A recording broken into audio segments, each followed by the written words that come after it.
I was elected governor in 2010, and which was an incredibly tight race at the time. Little did I know about a couple of months after that election, I faced about 100,000 protesters occupying our state capitol.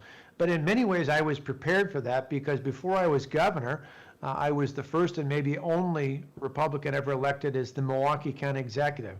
Milwaukee County is the largest county in the state of Wisconsin. It's about two-thirds Democrat versus Republican. But there was a big scandal back in 2002. I decided to step up and do something about it, and I, much to the surprise of most of the pundits, won that special election that year and then came back and got reelected twice after that before running for governor. And we were able to dramatically turn things around, hold the line on property taxes each of the 8 years I was in office, cut the debt, reduce the size of the workforce, really make the government work much more efficiently. In fact, even during that time, the county ran the park system in Milwaukee County, and we got a gold medal for having the best park system in the nation. So we were able to do things efficiently and effectively and still produce good results like a gold medal winning park system. Before that, I served in the state legislature. I always, as a kid, I thought I would go into business, but I always was a bit of a geek when it came to history. When I was real little, I loved, even in '76 with my dad, watching Ronald Reagan back then at the National Convention give a speech that I think most delegates looked at each other and said, this is the guy we should be nominating. 4 years later, they did. And as I mentioned, I was 12 when he ran in '80 and became president. And he had just an unbelievable influence on me, again, not only as a conservative and a Republican, but as an optimist. And throughout my life, I grew up in a small town, was born in Colorado Springs, where my dad was an assistant pastor, lived for about 7 years in Iowa in a small town of about 450 citizens.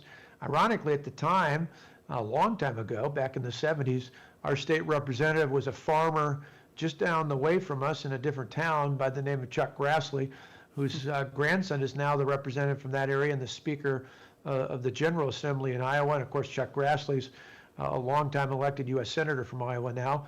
And then when I was in third grade, my dad accepted the call to a church in Delavan, Wisconsin, a small little town near the border of Illinois. I grew up there, was active in Scouts and Eagle Scouts, sports, other activities, and had the honor of going to Boys State and Boys Nation, a program put on by the American Legion.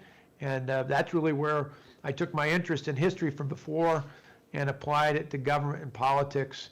I got a chance not only to go to our state program, but to Washington, where we had our U.S. Capitol in Washington, D.C., and really was drawn to public service at that point. Didn't go into it right away. Went to Marquette University, studied economics and political science, and ultimately worked for IBM for a while to pay for school. Then, of all places, for the American Red Cross when Elizabeth Dole was the president. But eventually there was an opening in the state legislature, and all my friends said, you know all about this stuff, you should run. And so that's exactly what I did at 25. I was one of the youngest ever elected to the Wisconsin General Assembly, and was honored to serve there. And ultimately that's where I was before I was elected county executive. So that's a little bit about who I am. On the larger sense, I'm married. My wife and I, Tonette, have been married since 1993. We've got two brilliant, wonderful sons who take after their mother, Matt and Alex, who are 26 and 25. And we split our time between Wisconsin, where home is, time in Virginia, where the headquarters of Young America's Foundation is.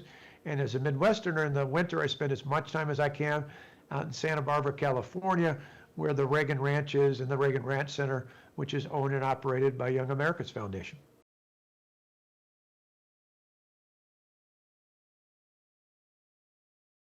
Oh, TV shows, my wife and I love watching American Idol. I know that sounds a little cheesy, but it's one of the few things that's still somewhat real. Yeah, sure, there's a little stage things along the way, but we get a joy out of watching, following those contestants, getting to know them. For a while, we liked Dancing with Stars, but that's kind of jumped the shark over the last few years.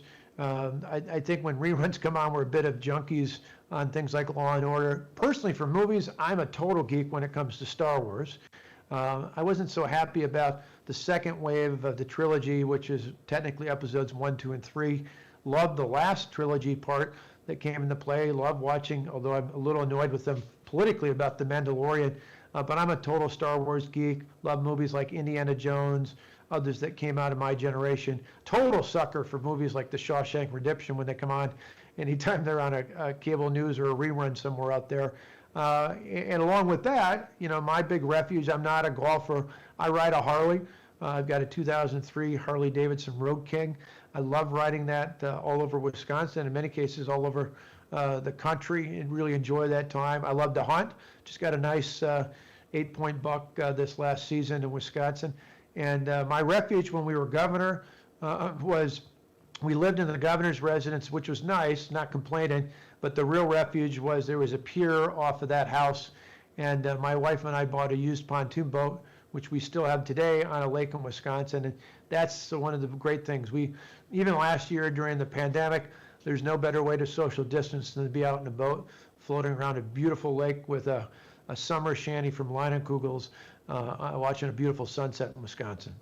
Hey guys, did you know we have a podcast called WJ Live? The Western Journal's mission is to equip readers with the truth, and that's the same mission we have on WJ Live. You'll hear from writers, editors, and special guests on the most important topics of the day. You can watch us every day at 5 p.m. Eastern, 2 p.m. Pacific on youtube.com/WJ Live. While you're there, help us out by subscribing and hitting the bell so you don't miss any future episodes. See you there.